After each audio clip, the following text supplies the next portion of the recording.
Michael Blau. In a recent podcast, you denigrated the subject of spirituality as being unquantifiable and not open to the scientific method. Please consider the following analysis. Epistemology is the study of knowledge, how it is acquired and validated. Implicit in the concept is a consciousness that is doing the knowing.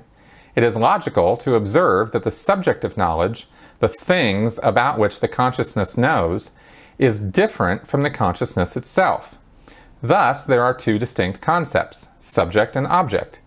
Science is the orderly and logical methodology that pursues understanding of objects, specifically the subject's understanding. Spirituality deals with a recognition of the distinction between subjects and objects, and the subject's understanding of itself. There could be no expectation that a single method would be applicable to both, except at a highly theoretical level. Non-contradiction of hypotheses and agreement with observable phenomena would seem to apply, although observation implies objects. The realm of spirituality is fundamentally subjective, so the epistemological criteria would have to embrace that factor within its logical framework. LRH's definition of theta as having no mass, no wavelength, no position in space, etc., might be validatable when seen according to the above considerations. Your thoughts? Okay, thanks, Michael. Couple points on this, because clearly this is, asking me about spirituality and the existence of theta, which is a Scientology concept of spirituality, and I don't particularly believe that is the case anymore. It's not my subjective reality or idea that is how things are. So because of that, I'm able to look at it a little more objectively than I used to.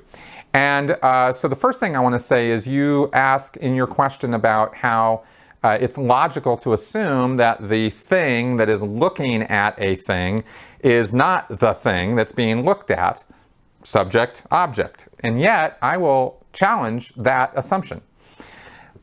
That is not necessarily true at all. A thing can look at itself. And if we go with the idea that a brain is, where the thinking and the consciousness lie, is, through a neural network is the seat of consciousness, then it is capable of examining itself. And so, yeah, sure, you have a subject and object, but they're not different things. The consciousness is right in here, and it's looking at itself and the way that it operates when you study neurology and brain anatomy and things like that. That's an explanation for consciousness. I don't know if it's the right one or not.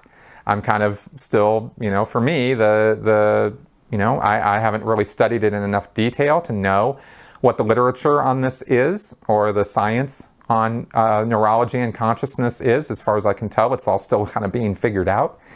We haven't had any sort of moment as far as okay, we found it. This is where consciousness is, right? And so you still get away with these sort of subjective ideas that maybe there's a thing that's not a thing called theta or a thetan, and it exists, and there is no way for us to sense, measure, or experience it except through our subjective reality. In other words, we can close our eyes or not close our eyes and sort of imagine that we're on the other side of the room looking at ourselves and, oh, that proves that I'm a spiritual entity. Well, it doesn't prove any such thing.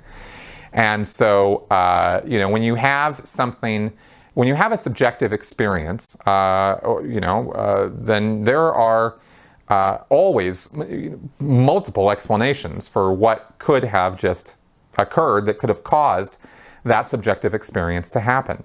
It could be neurons, it could be spirituality, it could be blue Smurfs hypnotized you. I mean, it could be 20 different things that you could dream up as explanations. And in fact, if you go from religion to religion to religion to religion, or woo philosophy, right? In other words, sort of supernatural, sort of, alternative ideas of things, and you go from one to the next to the next to the next to the next, you will get differing explanations for the same subjective experience. And any one of them could be correct, or they could all be wrong. They can't all be right, but they could all be wrong. It could be that we simply haven't measured or invented the magnifying glass or lens or microscope or whatever that's necessary to be able to perceive or detect what it is that consciousness actually consists of.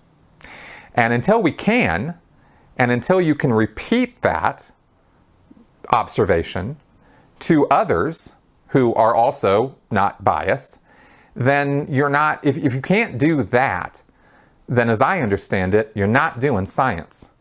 And this is where faith and science are always getting mixed up and meshed up, right? As people try to start taking objective science and apply it to something that, is a faith. It's a belief.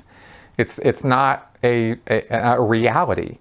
And, not in the same sense that that light is a reality, right? I can look at it, I can touch it, I can feel it, I can smell it, I can measure it, I can assign it lumens and volts and amperes and all kinds of things to describe and recreate and reconstruct that light. So there's no question about what it is, what makes it up, how it exists, that we know all that. And when it comes to spirituality, we have no such measuring devices. And there's another point I wanted to bring up on this, which is there was a guy in the early 70s, whose name I forget, who was trying to do experiments with psychotropics, with psilocybin and with mushrooms and LSD and those kind of things, because he thought that the perceptions and things you become aware of when you are high were perfectly plausible, perfectly rational, reasonable things that were scientific observations and should somehow be, given validity and studied as though it was actual science, right? Well, that's nice, except when two different people, the problem immediately became that you could give the same drug in the same quantity to two different people, and they both have completely different perceptions and experiences while under the effects of those drugs. So how do you, in what way can you ever repeat the perceptions and experiences that you had while you were high so that somebody else can, perceive and experience the same things you did? It's damn near impossible. I've never heard of two people having the same drug trip, right? That's not how science is done.